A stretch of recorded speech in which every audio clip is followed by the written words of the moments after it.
1000% சுத்தமான ஹிந்து நான்.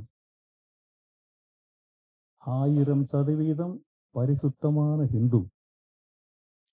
வேறு எந்த மதமோ, வேற எந்த சக்தியோ, வேற எந்த மொழியோ என்னை மாற்றிவிடவே முடியாது.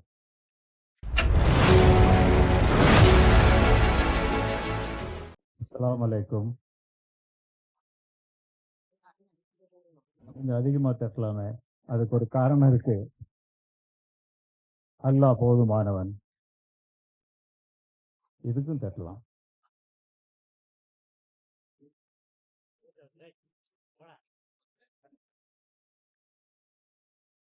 எனக்கும் இளையராஜாவுக்கும் அவருக்கு என் மேல லவ் இருக்கோ இல்லையோ, எனக்கு அவர் மேல ரொம்ப காதல் இருக்கு. இளையராஜா மேல யாருக்கு தான் காதல் இருக்காது. அவருடைய வித்யா கர்வம்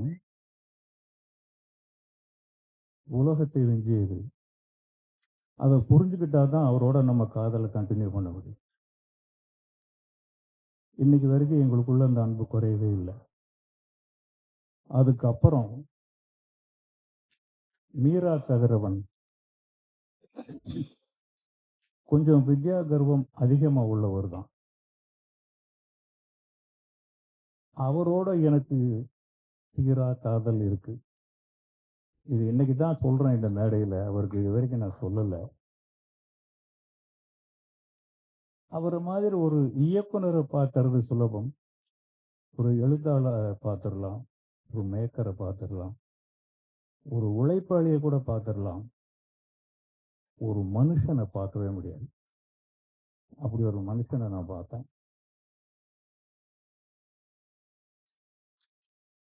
எனக்கு நடிக்கணுங்கிற ஆர்வம் துளியும் கிடையாது. எனக்கு நடிக்கவும் தெரியாது. அப்படி இருக்கும்போது திடீர்னு இந்த பையன் வந்தான். அப்போ எனக்கு அவர் பையன்தான். அவர் ஒரு பெரிய இயக்குனராவோ யாராவோ எனக்கு தெரியாது. நீங்க இந்த கதாபாத்திரத்துல நடிக்கணும். நான் சிரிச்சேன். இது எப்படியா நான் உங்க மைண்ட்ல வந்தேன்? எனக்கு நடிக்க தெரியாது. என்ன சார் நீங்க இத்தனை படம் பண்ணியிருக்கீங்க, எவ்வளவு பேருக்கு சொல்லி கொடுத்துருப்பீங்க.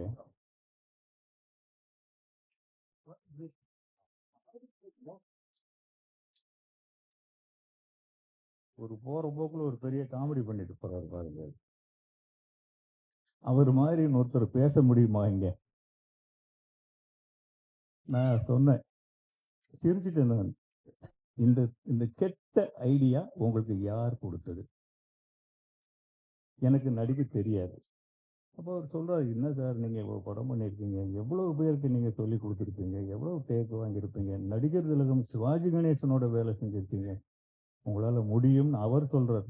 என்னால் முடியும் என்பதை நான் சொல்ல வேண்டும். மற்றவங்க அப்புறம் எனக்கு கொஞ்சம் கோபம் வந்துருக்கு. நான் ரொம்ப கோபக்காரன்யா. உங்களால என்ன வேலை வாங்க முடியாது.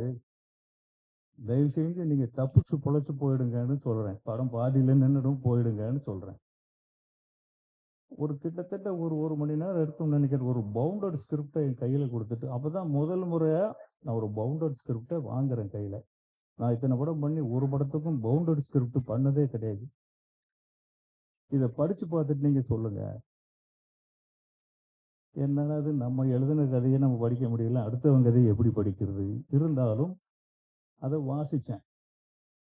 பவுண்டட் ஸ்கிரிப்ட்ல நமக்கு அவ்வளவா புரிஞ்சுக்க முடியல. 2வது வர சொல்லி அவர் சொன்னார், சரி நீங்க வளர்ற டைரக்டர் ரொம்ப ஆசைப்படுறீங்க,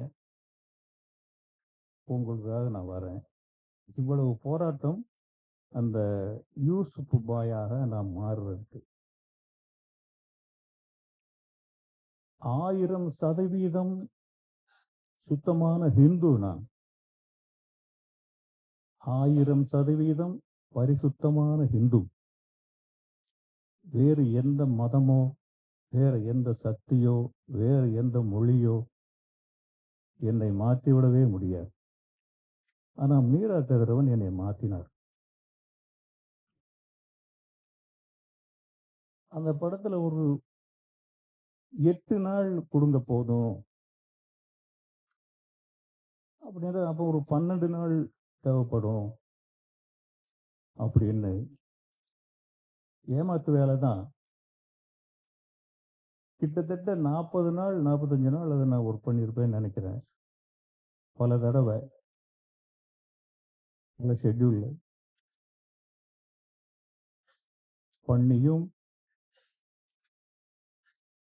நான் என்ன பண்ணேன் இந்த படத்துல இப்ப வரைக்கும் இந்த கணம் வரைக்கும் எனக்கு ஒன்றும் தெரியல. இதுதான் ஒரு படத்துடைய வெற்றி.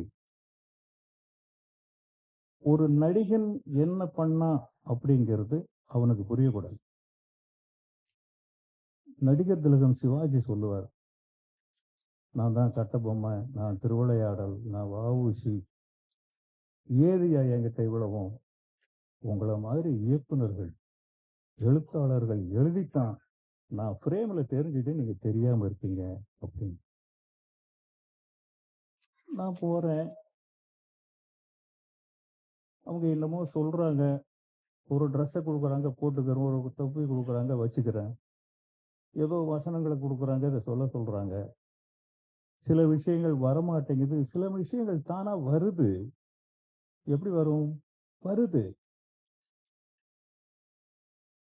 படமே முடிஞ்சிருச்சு. நான் என்ன பண்ணேன் படத்துல? அவருக்கு ஒரு தனிப்பட்ட முறையில நான் ரொம்ப பெரிய நன்றி சொல்லணும் மீரா கதிரவனுக்கு. இந்த இடத்துல நிறைய இளம் இயக்குனர்கள் வந்திருந்தாங்க. தைரியமா சொல்லலாம், எல்லாரையும் விட நான் தான் சீனியரா இருப்பேன்னு நினைக்கிறேன். ரஞ்சித் மட்டும் தான் இருக்காரு. மிஸ்கின் ஒரு கர்ஜனை பண்ணிட்டு அவர் போயிட்டாரு. அதுக்கப்புறம் சமுத்திரக்கனி அவர் ஏதோ எங்கள் ஆஃபீஸுக்கு வந்திருக்கேன்னு சொன்னார். மகள் திருமேனி என்கிட்ட உதவியாளராக இருந்தேன்னு சொன்னார். இவங்களையெல்லாம் நான் பேப்பர்லையும் செய்தி வழியாக தான் பார்த்துப்பேன்.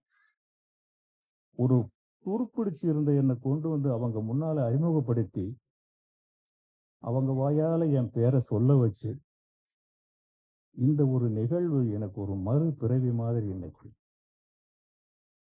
இதுக்கு மீரா கதிரவனுக்கு நான் மிகுந்த நன்றி சொல்லணும்.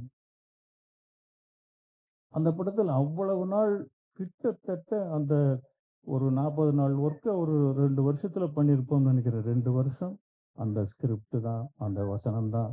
அதுல நடிக்கிற ஆளுங்களுக்கு கூட முழுசா எனக்கு தெரியல. அந்த பையன் அந்த தம்பி ஹீரோ மட்டும் அடையாளம் தெரியுது. மற்றவங்கள யாரையுமே அவங்க நிறைய காட்டல எங்ககிட்ட. கதாநாயகிகள்லாம் நான் பார்க்கவே இல்லை இது வரைக்கும். அது அவங்களே மறைச்சு வச்சுக்கிட்டாங்க. இவ்வளவு நாள் இருந்தும் அதுக்கப்புறம் டப்பிங் கூப்பிடுறாங்க. டப்பிங் போய் பேசுறோம். சிலது வர மாட்டேங்குது. அதுக்கு ஒரு தடவை வச்சு சொல்லி குடுக்குறாங்க. அது வருது. பண்றோம். இன்னைக்கு காப்பி ரெடி ஆயிருச்சு. மியூசிக் டைரக்டர பத்தி நானும் அவரும் நிறைய பேசிக்கிட்டே இருப்போம். நான் மீரா கதிரவன் எதனால சொல்றேன்னா, பெரிய போராளி. அவரு சேலஞ்ச் பண்ற ஆளுங்கலாம் பார்த்தீங்கன்னா, நம்பர் 1 ஆளுங்களா தான் இருக்கும். இன்னும் இந்த இடத்துல ஒரு வருத்தத்தோட ஒரு விஷயம் சொல்றேன். அது ஒரு இஸ்லாமிய குடும்பங்களுக்கு செய்த தொண்டு தான் அது. அது ஒரு சினிமா இல்ல. ஆனால் அவருக்கு உதவிகள் மறுக்கப்பட்டதெல்லாம் இஸ்லாமிய சமுதாயத்திலிருந்து தான்.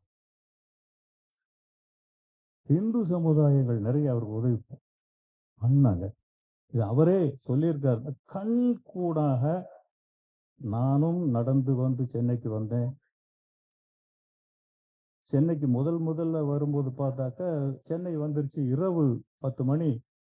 சென்னைன்னு போர்டு பார்க்குது. டக்குன்னு இறங்கிட்டேன். இறங்கி அந்த விலாசத்தை காட்டினா சிரிக்கிறான். மேலையும் பார்க்குறான். நான் ஒரு மாதிரி ஒல்லியா கண்ணங்கரேர்னு இருப்பேன். ஏதோ புள்ள பிடிக்க வந்த மாதிரி. என்ன ஊருக்கு புச்சா? அப்படிங்கிறான். இல்ல இந்த அட்ரஸுக்கு போகணும். அடப்பாவி இன்னும் 20 கிலோமீட்டர் போகணும்டா நீயி. தாம்பரத்துல இறங்கிட்டேன். சென்னை இத்தனை நமக்கு சென்னை தானே மெயின். அப்படி 5 அறிவோட சென்னைக்கு வந்த என்ன கூட்டிட்டு வந்து நடின்னு சொல்லி நடிக்க வச்சாரு. நடிச்சோம். டப்பிங்ல இருந்து சொல்லி கொடுக்குறாரு. அரபிக் சொல்லி கொடுங்கிறாரு. அரபிக்னா என்னன்னு கூட தெரியாது எனக்கு. சொல்லி கொடுங்கிறாரு. சொல்லி கொடுத்தாரு. இவ்வளவு பண்ணியும் இப்போ வரைக்கும் நான் ஒரு முஸ்லிமா நான் நடிச்சேங்கிறது எனக்கு ஞாபகத்திலே வரல. ஒரு கதாபாத்திரம் அப்படிதான் அமையணும். வீரபாண்டிய கட்டபொம்மன்ல சிவாஜி நடிக்கும்போது பல தடவ மேடைகள்ல நாடகத்துல நடிக்கும்போது பல தடவ ரத்தம் சிந்தியிருக்காருன்னு சொல்லியிருக்காங்க.